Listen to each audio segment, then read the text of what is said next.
It doesn't matter if I am sharing the most profound information ever, whether it's on skincare, makeup, the weather, cure for the flu. All people want to know about is my eyeshadow.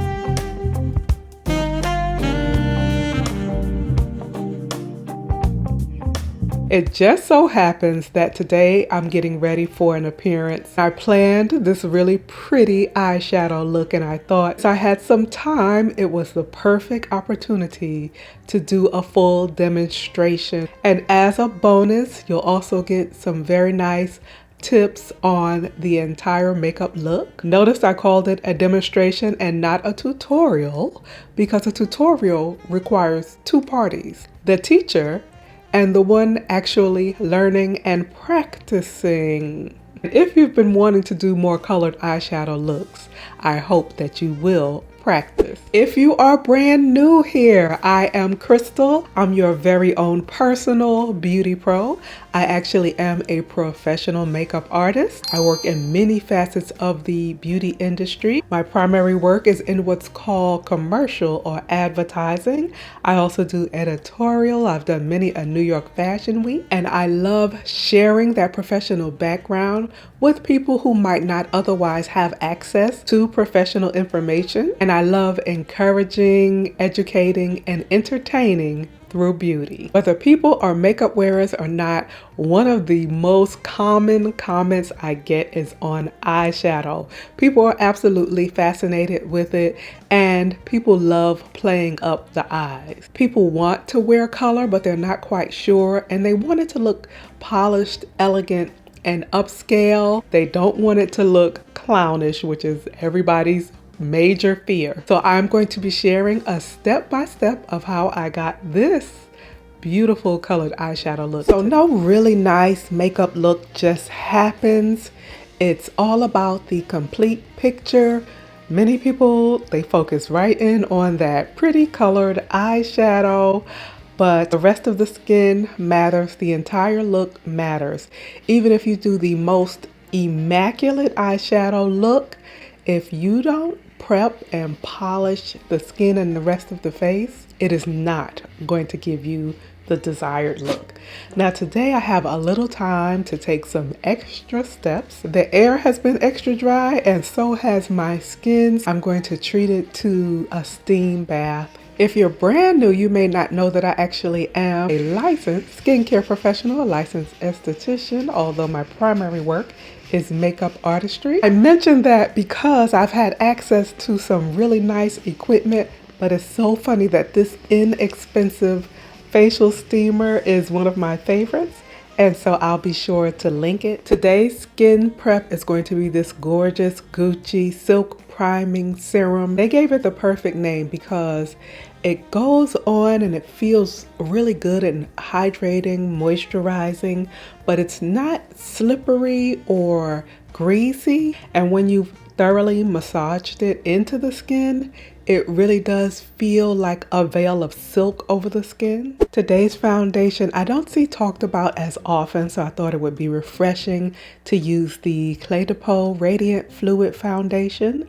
They have two types. This one is the matte. Although this one is matte, it does still leave a bit of life in the skin. It is beautiful and conditioning, but it also gives this very impeccable full coverage. Today I feel like working from a palette. I love this foundation brush. This is the Marc Jacobs. Some of you may remember the Marc Jacobs beauty line. They had some really beautiful products, and the brand has been working on returning. Hopefully that is going well, and maybe we'll see that in the next year or so. I'm going to work this into the brush so we get a really natural application. Generally speaking, I start in the center of the face near the under eye and gradually work my way toward the outer perimeter. I want to add a bit more perfection under the eye. I'm going to use Clé de Peau's corrector pen. Beauty editors, you know, in those things long ago that used to be called magazines, beauty editors used to rave about this particular corrector. Beautiful, elegant formula. It's lightweight, but it does provide a pretty amount of coverage. It isn't a clickable pen, which kind of has its pros and cons. I'm also going to apply it to the palette and then I'll use a brush. There was a time in my artistry where I like to get right under the lash line, but it does almost give an alien-like unnatural look, which, you know, some days I like. But another technique or approach to concealer is to really keep it more under the eye and leave a little bit of space between the eyelash line and the actual under eye. In that area, you can kind of smoke it out with liner and shadow. That'll also prevent creasing because you won't go up so close to the lash line in the natural folds of the under eye. This adds a bit of concealing, but I'm also kind of lifting the plane of the face, give it a highlighted, lifted forward effect. I want to add some shape to the face, so for that I am going to use the cream bronzer from Charlotte Tilbury.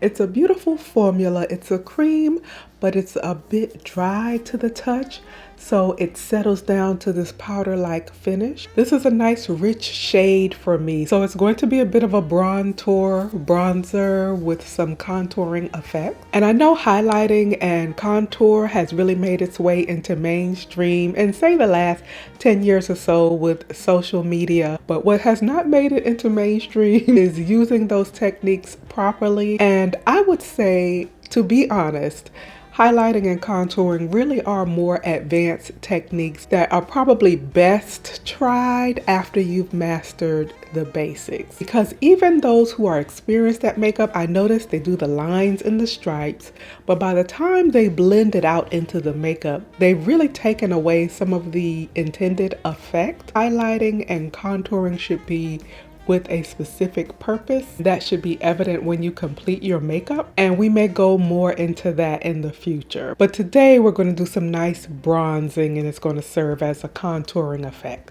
So this is a good place to pause the complexion work. We have a nice backdrop to start building out our eye look. Today we're working with some of the most gorgeous eyeshadows on the market, Pat McGrath. When building out a colorful look, sometimes you can start with the punchiest color, but today I'm going to build out the framework first. I'm going to start with the soft, plummy pink called Secret Eden. Build out a soft, airy, smoky crease. Start with very little color on your brush. That'll make it easier to blend, harder to mess up. This is the opportunity to start building out the structure for that eye. This will be a nice guide as you build out your look. The type of brush and the motions with your brush do matter, and they do help. So for area effect, use a big fluffy airy brush, and for a more intense pigmented effect, use your denser brushes. You can start by pushing the product into the lid and then in gentle circles, softening the product. Don't baby the eyeshadow too much because then it'll be sitting on top of the skin, won't adhere as well, and it'll fade more quickly. One of the stars of this show is going to be this Astral Amethyst Moon. I'm applying it straight to the lid. I didn't use any additional primer, just what was left from the original face primer, but you can definitely use an eye primer. Pat McGrath also has a good one that intensifies shimmers and shines. It's a beautiful quality shimmer. There's a high chance of a little fallout. It's one of the reasons why I don't set my under eye until after I'm done with the eyes, so I can do an easy cleanup because I haven't put any powder under the eye. So I load up my brush, and then I usually have a paper towel nearby, or I'll use the back of my hand sometimes to just gently push the product into the brush. And I'm going to start by pushing it into the eyelid. I'm focusing mostly on the inner third of the eyelid. I would advise you to look straight ahead into your mirror to make sure you're building the shades up high enough to be able to see them. I'll make sure the shade is blended softly out on the edges. To make color look really sophisticated and upscale, it's really about building dimension. So rather than just swiping on one color, thinking you're going to get that beautiful colored eyeshadow look, it's really about layering. The next shade in our look is Blitz Amethyst. It's a duochrome, so depending on how you look at it, you'll see more of the purple or blue. So I'm going to start by placing that ever so slightly into the edges of the last shade, and then blending out toward the outer corner. And then I want to anchor and tie the look together with a deeper color, preferably in a matte texture. You can do a complete shimmering eye look. It's those mattes, M-A-T-T-E, those shine-free textures that really give you the most depth. So I'm going to use this delicious aubergine. It's called really smoky blackened eggplant purple.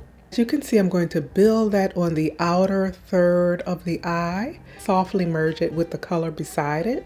Another key point for your eyeshadow looks in general, but especially with color, is that you want to give consideration to the lower lash line. So you can just do black, but it should be applied well and neatly. Maybe softly smoke out those edges. Also took the aubergine along the outer third of the lower lash line. And I also smoked a little bit of that very first soft color along the lower lash line. So I would encourage everyone to practice, not skip steps. Definitely don't try to skip eyeliner, and at least mascara, if not lashes, so you can have a really pretty finished look and not look amateurish like you cut corners. There's no way around doing it properly. Just swiping on the color and hoping for the best is not going to give you the look that you deserve. I'm going to use a pushing motion. Too much swiping can create a bit of a mess if you're not experienced. So push and place your colors first, then you can come back in and gently blend them to where they need to be. Then to put the finishing touches on the eyeshadows, I'll come back in with a clean brush. We'll gently skim over the edges and make sure everything is softened and blended. No harsh stops or starts. It looks like one color is melting into the next one. It's also where you perfect your shape. So you don't want to leave it rough or square or scattered. Decide whether you want a sort of angled shape or if you want a rounded shape. Whatever shape you decide on, try to make them even on both sides. They don't need to be perfect, nothing is. You are just striving for balance. And the best way to do that is check your look periodically by looking straight into the mirror as you're developing your look. I'm going to use my beloved Pat McGrath eyeliner. I'm going to tightline the upper and lower lash line, which means I'm going to apply the liner to the waterline, and then I'm going to apply it in the lash line itself. You absolutely cannot skip mascara, no matter what type of natural lashes you have. This will help complete and frame the look. And don't skip bottom mascara. And if you have a really lush pair of natural lashes once you apply mascara, then that is fine. But if your lashes are still relatively faint, I do think it is best to apply a nice lash. If you're still struggling with the lashes, even after watching beauty videos for 10 years, I'm going to give you a really good tip. Rather than apply the glue to the lash band, apply the lash adhesive to your actual lash line. Once you have made the lash line either with your liquid or pencil eyeliner, you'll have the perfect guide of where to place the glue. The key to it is you will need a really fine brush. I love the callus lash adhesive. Apply the glue just like you would eyeliner. Right where you want the lashes to go, you would apply a thin strip along the lash line. Give it a few seconds to semi-set but not dry completely. and pop your lash on, and it'll be a bit easier. Holding a mirror and looking down into it. And you can see by that technique, the lash almost applies itself. Okay, we're in the home stretch and we're gonna put the final touches on the makeup. It's the point where I will go back in with just a drop of foundation on our original foundation brush, and I'll go in and I'll push that into the skin and clean up any fallout that may have happened. The more clean and pristine the complexion work, the more the eyes look polished and the more the beautiful color will pop. And if you find that you want to reinforce your contour or bronzer areas like that, then this is the opportunity to do that as well. For all over setting powder, I'm going to use the La Mer setting powder. Powder today, I'm really thinking strategically. I don't want to just mattify the entire face. I want to leave some of the glow in some areas of the skin. So I'm really focusing on mattifying areas that can tend to look more greasy than glowy. So I'm going to start around the chin area and around the mouth. I'm going to do a slightly firmer set in the T-zone area, but around the cheek area, I'm going to use a softer touch. But for the under eye, I'm going to use a loose, airier, more brightening powder. And for that, we're also going to use La Mer. If your powder floats into the air, you know it's a nice lightweight powder for under eye. And notice there's barely a whisper of the powder on the brush. That is key to not creating a dry Sahara-like under eye. You want to be careful choosing your blush shades. You want to make sure they don't clash with your eye shade, but that is something that looks natural and complementary. This Pat McGrath Divine Rose blush will be perfect for this look. It'll add that touch of pink. It has a little bit of purple in the base, so it won't be too red. Don't be afraid of blush because it is so beautiful on everyone. One major key I can give you is to remember how you load up the brush is how it will apply to the skin. So I have just really lightly tapped.